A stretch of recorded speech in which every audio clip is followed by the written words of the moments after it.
Hello students, how are you all? I hope you all are doing good and your study is going well. So today the organelle we are going to covering is Golgi body. Okay. Now first we need to understand who discovered Golgi body, what are its other name, then we will discuss about the component of the Golgi body, and then finally we will discuss about the function of the Golgi body. So let's get started. तो सबसे पहले बात करते हैं कि जो Golgi body है इसको डिस्कवर किसने किया। ठीक है, इसको डिस्कवर करने वाला साइंटिस्ट का नाम था कैमिलो गोल्जी और एक्चुअली उन्हीं के नाम पे ये गोल्जी बॉडी इसका नाम पड़ा। ठीक है, तो इसको डिस्कवर किया था discovered by Camillo Golgi. Camillo, अच्छा कुछ लोग इसको गोल्गी भी पढ़ते हैं तो प्रोनाउंसिएशन आप कर सकते हैं जैसा आपको ठीक लगे, है ना। और ये कहते हैं उन्होंने 1898 में। ठीक है, चलिए Golgi body discovered by Camillo Golgi in 1898। Okay, अब एक क्वेश्चन ये आता है कि इसके ना बहुत सारे नाम हैं एक्चुअली गोल्जी बॉडी के, तो मैं यहाँ लिख दे रहा हूँ other name of Golgi body. ठीक है, इसके बहुत सारे नाम हैं, अब उन नामों में एक एक करके हम देखते हैं क्या क्या इसके नाम हैं। तो कुछ जो इंपॉर्टेंट नाम्स हैं वो मैं आपको बता दे रहा हूँ। सबसे पहले जो इसको बोलते हैं Baker's body. This is called what? Baker's body. इसका एक और नाम है बेकर्स बॉडी। ठीक है, और इसका नाम है देखो गोल्जी एपरेचस भी इसका नाम है, गोल्जी कॉम्प्लेक्स भी इसका नाम है। गोल्जी बॉडी तो मैंने बोल दिया, हाँ गोल्जी बॉडी तो लिखा ही है, तो Golgi body, Golgi apparatus, Golgi complex. ठीक है, ये इनके नाम है। इसके अलावा इसको traffic police of the cell भी बोला जाता है, traffic police of the cell. ठीक है, इसके अलावा इसका एक और नाम डाल्टन्स कॉम्प्लेक्स भी है, डाल्टन्स कॉम्प्लेक्स। इसके अलावा इसका एक और नाम देखो, गोल्जी बॉडी एक नाम, गोल्जी कॉम्प्लेक्स दूसरा नाम, गोल्जी एपरेचस तीसरा नाम, ये तीन तो गोल्गी के नाम से हैं। उसके अलावा Baker's body, traffic police of the cell, Dalton's complex और पैकर्स एंड मूवर्स। ठीक है, या इसको बोलते हैं पैकेजिंग ऑफ मटेरियल्स। ये क्या करता है? Packaging of materials. मटेरियल की पैकिंग करने वाला जो ऑर्गेनेल है वो भी कौन सा है? Golgi body.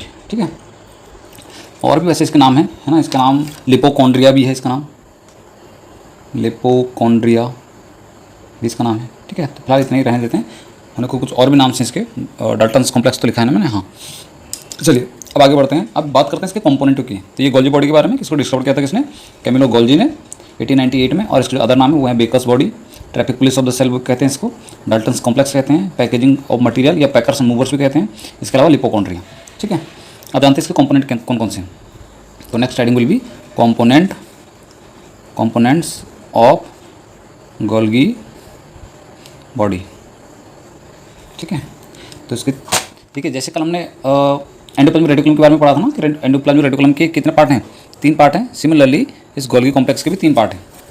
ठीक है, और उन तीनों के पार्ट भी नाम, इन तीनों के नाम भी एक्चुअली सेम उसी तरह हैं जैसे कि एंडोप्लाज्मिक रेटिकुलम के पार्टों के नाम थे, जिसमें कि आपको क्या थे? एक सिस्टर्नी था, एक वेसिकल्स थे, है ना। वहाँ एक ट्यूब्यूल्स थे, यहाँ ट्यूब्यूल्स ना होके वैक्यूल्स हो जाते हैं। ठीक है, मैं नाम लिख दे रहा हूँ। पहला है गोल्गी सिस्टर्नी, उसके अलावा गोल्गी वेसिकल्स, और एक आता है आपका गोल्गी वैक्यूल्स। यहाँ लिख रहा हूँ नीचे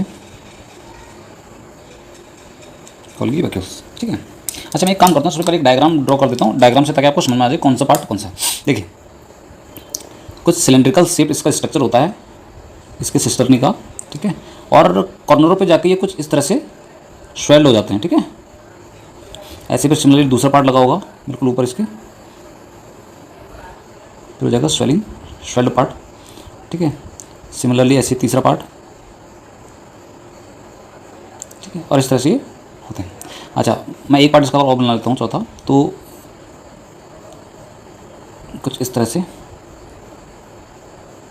पार्ट हो गए। ठीक है, ये मैंने गोल्गी बॉडी का एक डायग्राम बना दिया। अब इसमें तीनों के तीनों पार्ट हैं। देखिए इतना जो सेक्शन है, ये यहाँ से लेके यहाँ तक की जो सेक्शन है, ये है cisternae. This is called what? Cisternae. ठीक है, ये जो आपके लास्ट के बिल्कुल कॉर्नर वाले जो पार्ट हैं यहाँ और इधर साइड लेफ्ट साइड को, है ना, इन पार्टों को हम बोल देते हैं vesicles. These are called Golgi vesicles. और ये जो पार्ट आपको दिख रहा है, देखिए ये पार्ट इंपॉर्टेंट है, ये पार्ट इंपॉर्टेंट है, ये इसलिए इंपॉर्टेंट है क्योंकि जो वैक्यूल है ना, यही वैक्यूल यहाँ से ब्रेक डाउन होकर जब टूटता है तो ये प्राइमरी लाइसोसोम्स का फॉर्मेशन करता है, इसको बोलते हैं हम वैक्यूल। ठीक है, ये प्राइमरी लाइसोसोम्स का फॉर्मेशन करता है, तो ध्यान रखना। मैं थोड़ा सा लिख रहा हूँ, ये जो आपको जो सिस्टर्नी था कल बताया था ना आपको, एंडोप्लाज्मिक रेटिकुलम के एंडोप्लाज्मिक रेटिकुलम से बनाता है। हम इसमें लिख सकते हैं कि गोल्जी सिस्टर्नी जो है, दीज आर फॉर्म्ड फ्रॉम एक second, yes, formed from ER means endoplasmic reticulum. Okay, और क्योंकि सिस्टर्नी का ही पार्ट है बेसिकली, तो ये भी उसी से बना हुआ है। और बाकी बचा आपका वैक्यूल। ये वैक्यूल किस में हेल्प करेंगे, मैंने आपको बताया, ये बनाएंगे लाइसोसोम्स, तो फॉर्म प्राइमरी लाइसोसोम। अच्छा, प्राइमरी लाइसोसोम्स क्यों बोला? प्राइमरी लाइसोसोम इसलिए बोला क्योंकि जो लाइसोसोम्स होते हैं ये इनएक्टिव फॉर्म में होते हैं। ठीक है, एक्टिव नहीं होते। ठीक है, तो उसी इनएक्टिव फॉर्म के लाइसोसोम्स को बनाने का काम कौन करेंगे?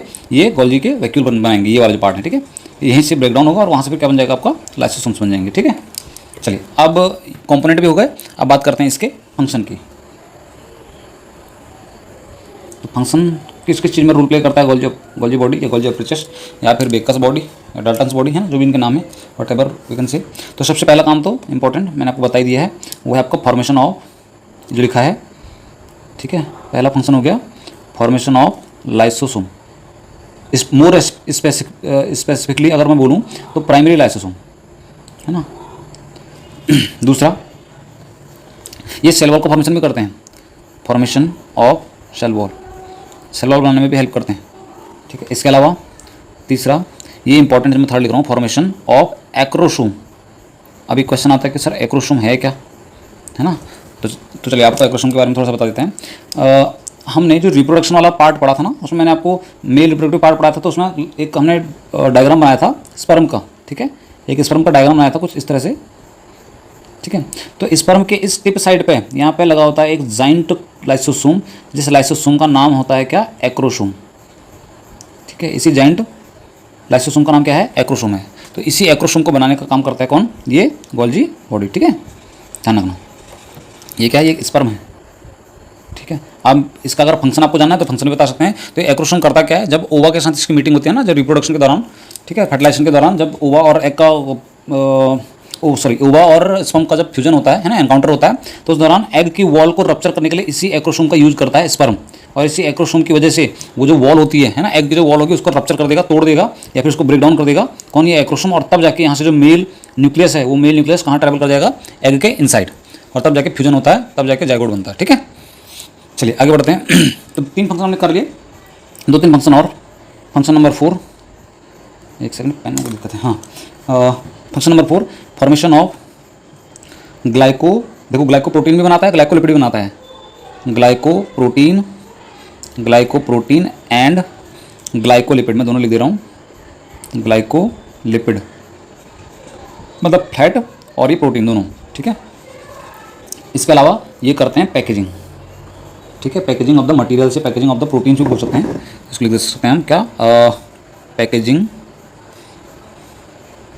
Packaging of protein.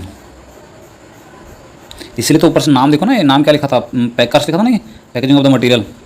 ठीक है, तो प्रोटीन क्या करता है? पैकेजिंग करता है, और उसको सेंड भी करता है, इसलिए इसका नाम पैकर्स एंड मूवर्स भी बोला गया इसको। ठीक है, तो ये था आपके गोल्जी बॉडी के बारे में। ठीक है, आई होप आपको ये समझ में आ गया होगा।